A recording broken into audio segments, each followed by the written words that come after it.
Hello, praise the Lord, जय मसीह की। मैं धीरज राजेश बघेल आज आप सबों का स्वागत करता हूं और धन्यवाद करता हूं अपने परम पिता परमेश्वर, प्रभु यीशु मसीह और पवित्र आत्मा परमेश्वर का, जिनके माध्यम से पास्टर अनुराग नथानियल के मन में ये कार्य हुआ कि मुझको आज वो संदेश देने का अवसर दें। पास्टर अनुराग का धन्यवाद करता हूं कि उन्होंने मुझको ये अवसर दिया कि आज वचन की सेवकाई आपके मध्य कर सकूं। आइए, इसके पहले कि हम वचन में जाएं, छोटी सी दुआ कर लें। प्रभु जी, आपके चरणों में आते हैं, धन्यवाद करते हैं प्रभु जीवन के लिए, सारी आशीषों के लिए। प्रभु, जो आत्मिक भोजन प्रभु आज आपने मेरे लिए और कलीसिया के हर एक जन के लिए, जो लोग इस वीडियो को देखेंगे सुनेंगे, जहाँ तक ये जाएगा, उन सभी के लिए आपने रखा है, उसको प्रभु आप अपनी ओर से हम सबको परोसिए। मैं कहने वाला ना हूँ, परंतु कहने वाले आप हों, और सारा आदर, महिमा, तारीफ और ये आत्मिक भोजन हम सबको आपकी ओर से प्राप्त हो सके। प्रार्थना यीशु मसीह के नाम से मांगते हैं, आमीन। आज जिस विषय पर हम विचार करने वाले हैं वो विषय है गलील के काना नगर में प्रभु यीशु मसीह का प्रथम आश्चर्य कर्म। और इस घटना को हम बहुत अच्छे तरीके से जानते हैं। ये घटना हमारे लिए कोई बहुत नई घटना नहीं है, ये एक कॉमन घटना है, और क्या क्या हुआ था हम बहुत अच्छे तरीके से जानते हैं। लेकिन आज इस घटना से भी प्रभु ने मुझको जो एक नई बात बताई है उसको हम देखने की कोशिश करेंगे, और उसके लिए हम वचन अनुसार वचन 1, वचन 2, वचन 3 एक एक करके हम उसको देखेंगे और उस विषय को जानने की कोशिश करेंगे। तो यूहन्ना उसका दूसरा अध्याय, यूहन्ना रचित सुसमाचार उसका दूसरा अध्याय, और वचन 1 से वचन 12 के बीच में ये आश्चर्य कर्म पाया जाता है, प्रभु यीशु मसीह का पहला आश्चर्य कर्म। मैं वचन 1 से पढ़ूंगा। फिर तीसरे दिन गलील के काना में किसी का विवाह था और यीशु की माता भी वहां थी।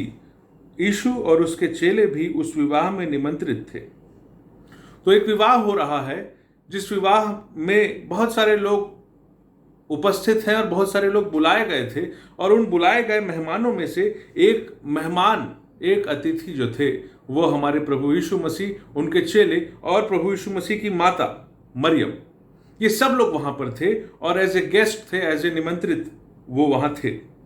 और वचन 3 को जब यहां हम देखेंगे तो ऐसा लिखा है, जब दाखरस घट गया तो यीशु की माता ने उससे कहा, उनके पास दाखरस नहीं रहा।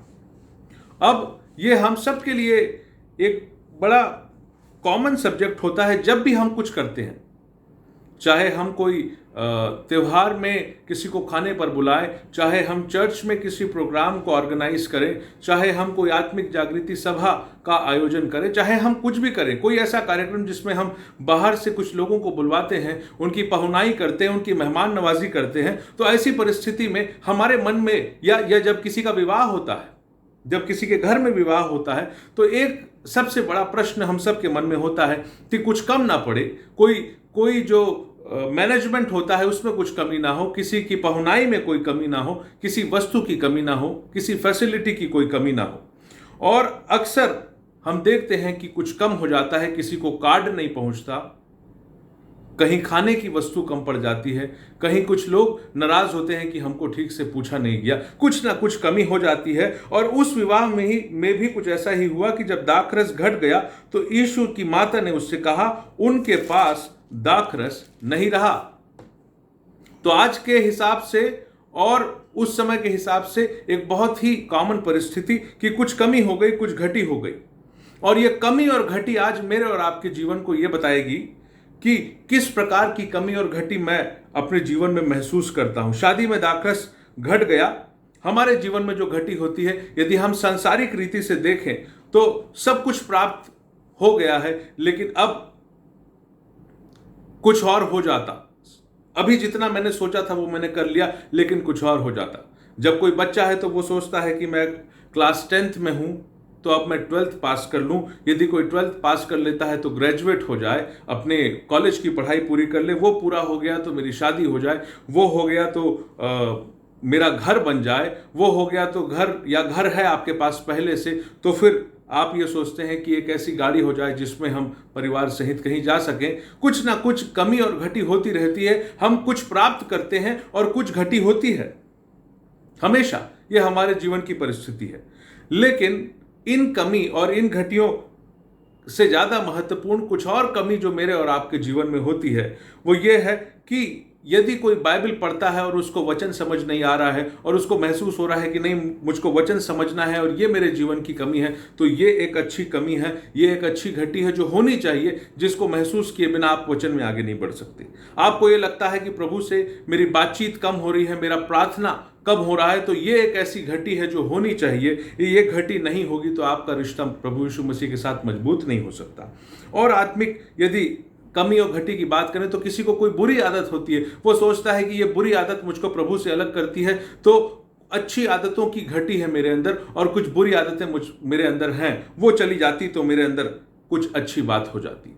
तो ये आत्मिक कमियां हैं, आत्मिक घटियां हैं। और कुछ संसारिक होती, जो मैंने आपको बताया, संसारिक कमी घटी होती है, आत्मिक कमी घटी होती है। कुछ लोग सोचते हैं मैं प्रभु की आज्ञाओं को, इसको तो मान लेता हूं, लेकिन काश उसको भी मान लेता, दशवांश तो दे देता हूं, काश शत्रुओं से प्रेम भी कर लेता। कुछ घटी होती है हमारे जीवन में और होना चाहिए। मैं ये कहना चाह रहा हूं कि यहां यीशु मसीह ने एक संसारिक वस्तु जो कि पानी और उसको दाखरस बना दिया और दाखरस की कमी को पूरा कर दिया, लेकिन इस घटना से आपकी आत्मिक जरूरतों की पूर्ति के बारे में भी यीशु मसीह एक बड़ा संदेश देते हैं।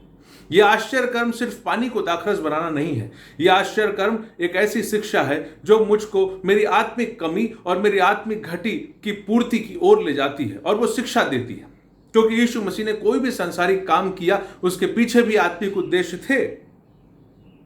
तो वचन 3 में यीशु मसीह की माता मरियम यह कहती है कि जब दाखरस घट गया तो यीशु की माता ने कहा उनके पास दाखरस नहीं रहा। तब यीशु ने कहा, हे महिला, मुझे तुझसे क्या काम, मेरा समय अभी नहीं आया। हे महिला, मेरा समय अभी नहीं आया। अब यह बहुत अजीब स्थिति है कि यीशु मसीह अपनी माता को हे माता नहीं कह रहे हैं, हे मां नहीं कह रहे हैं, हे महिला कहते हैं और कहते हैं कि मुझे तुझसे क्या काम, मेरा समय अभी नहीं आया। यहां यीशु मसीह अपने काम करने के तरीके को बता रहे हैं और वो न सिर्फ अपना बल्कि हमारे पिता परमेश्वर का और पवित्र आत्मा परमेश्वर के काम करने के तरीके को बताते हैं कि वो अपने काम को अपने हिसाब से करते हैं। और फिर चाहे कोई भी क्लोज हो, कितना से क्लोज हो, कोई आपकी अप्रोच नहीं चलती। उसकी माता रिक्वेस्ट करी तो मैं जल्दी काम कर दूं, नहीं। आप लाइन में खड़े होते हैं और आपका कोई परिचित जो है वो वहां अधिकारी होता है, तो लाइन तोड़कर आपको, आप पहले आइए, आपका काम हो जाएगा।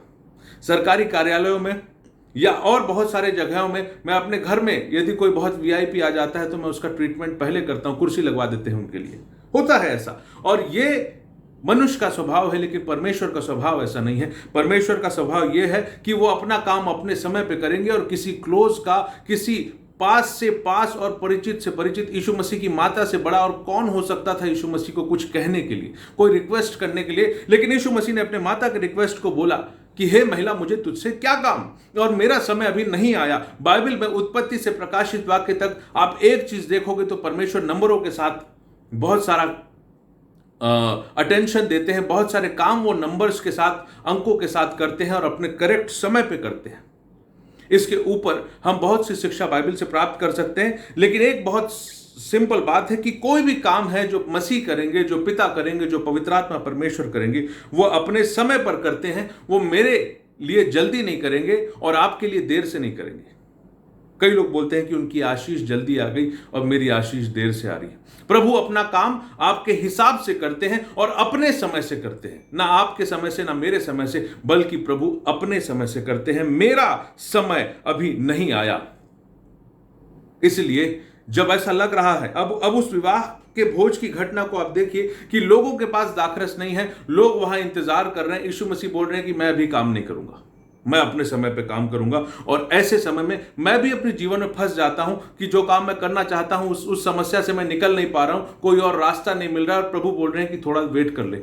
अब यह समय होता है कि आप विश्वास करो और इस विश्वास को मरियम ने प्रकट किया। यह समय होता है कि आप यह कहो, नहीं प्रभु अपना काम करेंगे, अभी नहीं हो रहा है, अभी समझ नहीं आ रहा है कि क्या करें, या अभी प्रभु की वो आवाज, अभी प्रभु का वो स्पर्श महसूस नहीं हो रहा है, तो मैं सोचता हूं कि शायद प्रभु काम नहीं कर रहे हैं। लेकिन यहां मरियम से हम यह सीखते हैं कि आपको इंतजार करना पड़ेगा, आपको वेट करना पड़ेगा उस करेक्ट समय का। अब वचन आप 5 को देखें। यीशु मसीह जैसे कहते हैं कि अभी मेरा समय नहीं आया, वचन 5 में उसकी माता ने सेवकों से कहा, जो कुछ वह तुमसे कहे वही करना। अभी उसकी माता यह नहीं बोल रही है कि बेटा लेट हो रहा है, अभी वहां इंतजार कर रहे हैं बाराती, घराती लोगों के पास दाखरस पीने के लिए नहीं है, खाना खा के खाली बैठे हुए हैं। ऐसा नहीं कह रही है वो सेवकों से यह कहती है कि जो कुछ वह तुमसे कहे वही करना। मतलब उनको यह विश्वास है कि ये जो भी करेगा वो सही करेगा, अपने समय पे करेगा और सब कुछ अच्छा हो जाएगा। Praise the Lord. तो यीशु मसीह पर हमारा यह विश्वास होना चाहिए कि वो जो भी करेंगे वो अपने समय से करेंगे, अपने हिसाब से करेंगे, अपनी इच्छा से करेंगे और उसमें सबकी भलाई होगी। जो कुछ वो कहे वही करना। क्या मेरे पास वो विश्वास है? क्या मेरे पास इतना संयम है, इतना धीरज है कि मैं अपनी कठिनाइयों में, ऐसे समय में जब मुझको कुछ नहीं समझ में आ रहा है, मैं ये कहूं कि प्रभु जो करेंगे अपने समय से करेंगे। मैं उनसे रिक्वेस्ट कर चुकी हूं। मरियम ने अपना प्रेयर रिक्वेस्ट, मरियम ने अपनी जो उनकी निवेदन था, जो उनकी विनती थी, वो रख दिया कि दाखरस घट गया है, आप जो कर सकते हो करो। और यीशु मसीह ने कहा मैं अपने समय से कार्य करूंगा और मेरा तुझसे क्या काम। मैं जो काम करूंगा वो अपने समय से करूंगा, अपने हिसाब से करूंगा, किसी के कहने से नहीं करूंगा। और इस बात को क्या मैं अपने जीवन में ग्रहण करता हूं कि प्रभु के लिए वेट करना है, प्रभु के लिए इंतजार करना है कि जब वो काम करना चाहेगा तब उसको कोई रोक नहीं सकता, और जब वो नहीं काम करना चाहेगा तब आप कितना भी गिड़गिड़ा लो वो सुनेंगे, लेकिन अपने समय से सुनेंगे। Praise the Lord. और ये हमको मरियम के जीवन से सीखना है कि जो कुछ वह कहे वही करना। जो कुछ यीशु मसीह ने कहा है, जो कुछ यीशु मसीह हमसे उम्मीद करते हैं, वही हमको ऐसे कठिन परिस्थितियों में करना है। आगे हम देखेंगे कि यहूदियों की शुद्धि की रीति के अनुसार वहां पर, अब इसके बाद यीशु मसीह के काम करने का समय आ गया। वचन 6 लिखता है, यहूदियों की शुद्धि करने की रीति के अनुसार पत्थर के 6 मटके धरे थे, जिनमें 2-2, 3-3 मन समाता था। अब यहूदियों की एक परंपरा थी, उनकी शुद्धि करने की विधि होती थी, या तो वो फुल बॉडी इमर्जन यानी कि पूरे देह को पानी में डुबाकर उसके पवित्रीकरण की एक विधि हुआ करती थी, या हाथ धोकर हाथ का पवित्रीकरण। ये 2 किस्म की यहूदियों की शुद्धि की विधि होती थी। यदि आप यहूदी इतिहास, उनके कस्टम्स को देखोगे तो आपको समझ में आएगा कि यहूदियों की शुद्धि करने की, पवित्र करने की विधि होती थी, और वो पानी के द्वारा वो जनरली शुद्ध किया करते थे। जो कोई भी उनकी व्यवस्था के अनुसार, उनके नियमों के अनुसार अपवित्र या अशुद्ध पाया जाता था। अब उस शुद्धि के अनुसार से 6 मटके रखे हुए थे, और उन 6 मटकों को यीशु मसीह उपयोग कर रहे हैं। यह मेरे और आपके लिए शिक्षा की बात है कि अभी दाखरस खत्म हो गया तो दाखरस बनाने वाले के पास, जहां दाग का रस निकाला जाता है, उसके पास भागना चाहिए। लेकिन प्रभु यीशु मसीह वहीं मौजूद जो वस्तुएं थी उसका उपयोग करते हैं। तो यह मेरे और आपके लिए शिक्षा है कि मेरे पास जो कुछ है प्रभु उसका उपयोग करेंगे और उसके द्वारा अपनी महिमा करेंगे। तो वहां जो 6 मटके रखे हुए थे, उन 6 मटकों में यीशु मसीह ने अपने सेवकों से क्या कहा? यीशु ने उनसे कहा, मटकों में पानी भर दो, और उन्होंने मुहामुंह भर दिया। तब उसने उनसे कहा, अब निकाल कर भोज के प्रधान के पास ले जाओ, और वे ले गए। अब ये सेवकों को देखिए और सोचिए कि सेवक जो है, जिनको यीशु मसीह ने कहा है पानी भर दो और फिर पानी निकाल के जाके भोज के प्रधान को पिला दो, तो पानी भरना और फिर पानी निकाल के पिला देना, इस प्रोसेस में कहां से दाखरस बन जाएगा? घटी तो दाखरस की हुई थी, और पानी को डालना और पानी ही निकालना और पिला देना। वचन 9 कहता है, जब भोज के प्रधान ने वह पानी चखा तो जो दाखरस बन गया था, और नहीं जानता था कि वह कहां से आया, परंतु जिन सेवकों ने पानी निकाला था वे जानते थे। तो भोज के प्रधान ने दूल्हे को बुलाकर उससे कुछ कहा। अब यह बात मेरे और आपके लिए है कि इन सेवकों से सीखना चाहिए मुझको और आपको, कि यीशु मसीह जो कह रहे हैं और जो करना चाह रहे हैं, यहां यीशु मसीह ने पानी को नहीं छुआ, यीशु मसीह ने पानी पर हाथ रखकर प्रार्थना नहीं की, पानी के अंदर हाथ नहीं डाला कि कुछ चमत्कारी कार्य वहां हो जाता। यीशु मसीह ने कहा, पानी भरो, मुंह तक भरो, और उसको निकाल के भोज के प्रधान के पास ले जाओ। और भोज के प्रधान के पास जब वो गया तो वो दाखरस बन गया था। यीशु मसीह के काम करने का तरीका यह होता है कि मुझको उनकी बातों पर विश्वास करना है, लेकिन आश्चर्य कर्म वही करेंगे, काम वही करेंगे, और जो काम उन्होंने मेरे जीवन के लिए ठाना है, जो सोचा है, वो कार्य हो जाता है यदि उनकी आज्ञा मानी जाए। उनकी आज्ञा ये थी कि पानी मुहा मुंह भर दो और फिर उसको निकाल कर ले जाओ। यहां यीशु मसीह ने ना उस पानी को छुआ, ना उस पानी को चखा, ना सेवकों को चखने के लिए बोला, ना सेवकों को उसमें कुछ मिलाने के लिए कहा। बस पानी निकालो और भोज के प्रधान को पिला दो और वो दाखरस बन गया। तो कई बार ऐसा होता है कि हम प्रभु की आज्ञा तो मान रहे हैं और हमको लगता है कि हम अपने तरफ से तो अच्छा काम कर रहे हैं, लेकिन प्रभु का काम क्यों नहीं हो रहा है। तो यहां जो पानी को मुहा मुंह भरने की बात कही गई है, यह हमारे लिए कुंजी है और इसके बारे में हम कुछ देर मनन करेंगे। लेकिन आगे हम देखते हैं, इसके बाद जब वो भोज के प्रधान के पास वो दाखरस ले जाया गया, जो पानी जो दाखरस बन चुका था, और अजीब बात यह है कि सेवकों ने पानी ही निकाला था। यहां लिखा है, जिन सेवकों ने पानी निकाला था वे जानते थे। Praise the Lord. अभी वहां उस 6 मटकों में से दाखरस नहीं निकाला गया। यहां लिखा है कि जब वे भोज के प्रधान ने पानी चखा तो जो दाखरस बन गया था और नहीं जानता था कि वह कहां से आया, परंतु जिन सेवकों ने पानी निकाला था वे जानते थे। उन्होंने पानी निकाला था, उन्होंने दाखरस नहीं निकाला, लेकिन मटके से जो पानी निकला वो उस भोज के प्रधान के पास जाते जाते दाखरस बन गया था। भोज के प्रधान ने वह पानी चखा जो दाखरस बन गया था, पानी निकाला गया था। Praise the lord. प्रभु यीशु मसीह इस तरीके से काम कर रहे हैं कि मुझको समझ नहीं आ रहा है, उन सेवकों को समझ नहीं आ रहा है, और वो सेवक समझ ना आने के बाद भी सिर्फ आज्ञा मानते जा रहे थे, पानी डालो और पानी निकालो और कैसे वो पानी दाखरस बन जाएगा। उन्होंने जाके पिला भी दिया। मुझको और आपको यह विश्वास होना चाहिए कि यीशु मसीह ने जो कहा है वो कर सकता है। दाखरस की कमी हुई है, दाखरस बनाने का रिक्वेस्ट है तो दाखरस बनेगा, और जो उसने कहा है उस आज्ञा को मानना है। यदि मैं नहीं मानूंगा और मानने में फेल हो जाऊंगा उस वचन को, तो वो कार्य नहीं हो पाएगा। और यही होता है मेरे जीवन में। समझ नहीं आता है कि प्रभु कर रहे हैं कि नहीं कर रहे हैं, समझ नहीं आता कि मेरे जीवन में परिवर्तन हो रहा है कि नहीं हो रहा है, लेकिन पानी दाखरस कब बना किसी को पता नहीं चला, बशर्त कि पानी मुहा मुंह भरा गया था। जो यीशु मसीह ने कहा वो कार्य हुआ। जितने वचन यीशु मसीह ने कहे हैं मुझसे और आपसे सुसमाचार की पुस्तकों में, जैसे मत्ती, मरकुस, लूका, यूहन्ना, और जितनी बातें प्रेरितों ने कही हैं अपनी पत्रियों में, वो सारी बातें जो मेरे लिए है, जो आपके लिए, हम सब के लिए है, यदि हम उसको मान रहे हैं तो आपको पता नहीं चलेगा कब आपका जीवन आत्मा के फलों से भर जाएगा, कब आपका जीवन जैसे वो एक पानी था जो बेस्वाद था या जिसका जो नेचुरल टेस्ट था वो था, लेकिन उसमें दाखरस के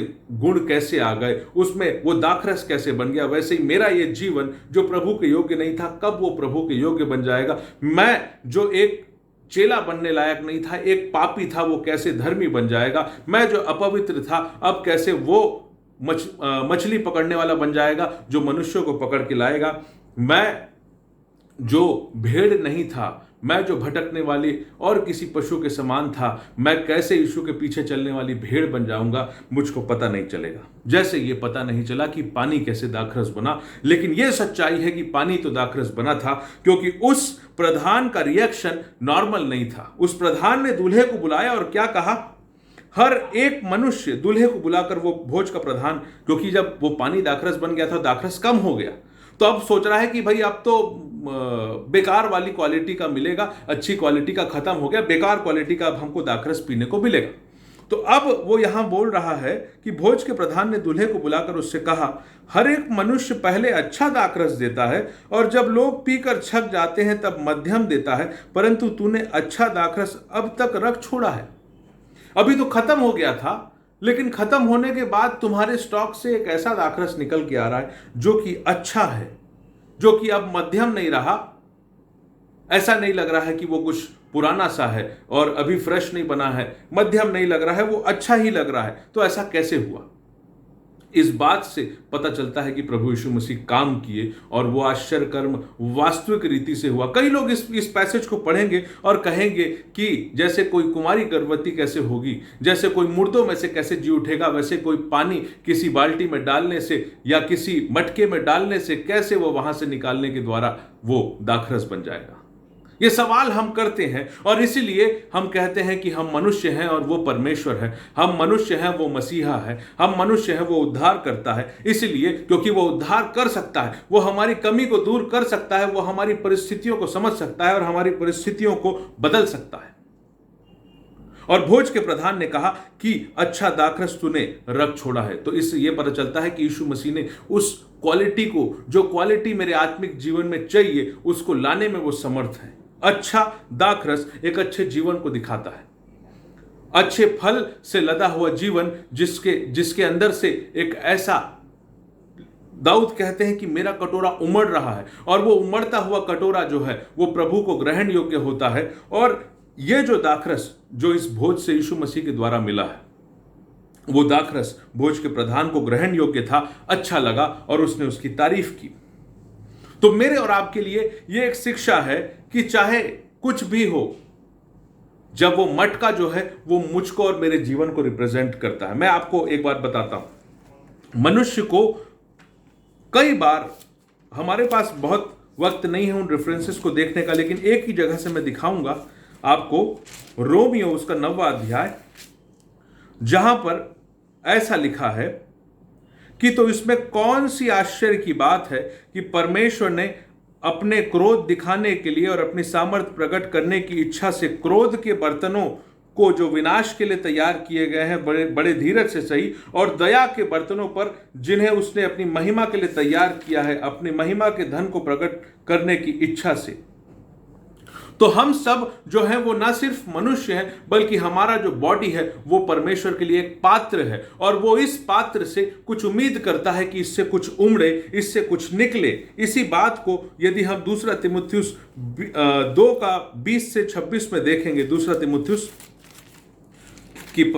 की पत्री उसका दूसरा अध्याय और उसका वचन 20 से 26 में देखेंगे, तो कुछ ऐसी ही बात हमको देखने को मिलती है। यहां लिखा है, बड़े घर में न केवल सोने ही के वरन काठ और मिट्टी के बर्तन भी होते हैं, कोई आदर और कोई कोई निरादर के लिए। अब देखिए, यहां बर्तन रखा हुआ था, उस बर्तन में यीशु मसीह ने पानी भरने को कहा, और मैं बता रहा हूं आपको कि हमारा जीवन जो है वो एक पात्र के जैसे है। जब पौलुस को यीशु मसीह ने चुना और ज्योति के रूप में दर्शन दिया, तो हनन्याह जब बोलता है कि इसने तो प्रभु तेरे लोगों को सताया है, इसने तो बहुत दंगा फैलाया है, इसने लोगों को जेल में डाला है, मरवाने की कोशिश की है, तो इसको कैसे चुन रहा है? बोले ये मेरे लिए चुना हुआ पात्र है, और मैं उसे बताऊंगा कि उसे मेरे लिए कैसे कैसे दुख उठाने हैं।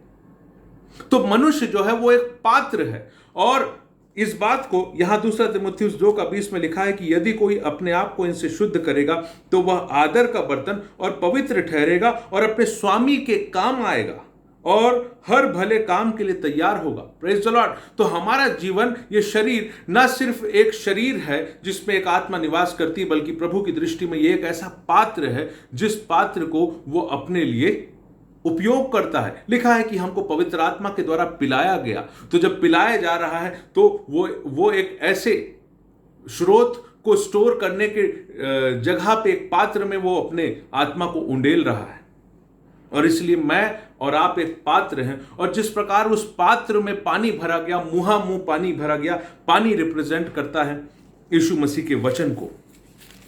Praise the Lord. इसमें इस बात को हम देखेंगे इफिसियों, हम अंतिम कुछ वचनों में ही हैं।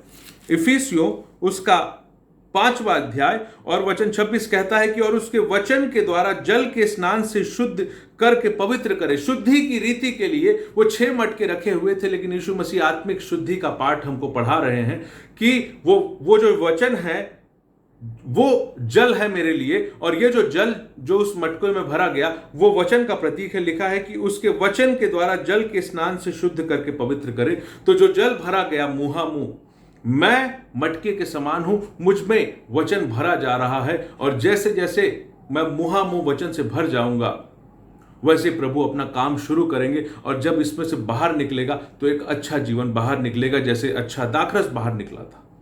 तो इस अध्याय से मुझको यूहन्ना 2 से एक शिक्षा मिलती है कि वचन से अपने आप को भर लेना है। लिखा है, मसीह के वचन को अधिकाई से अपने अंदर बसने दो।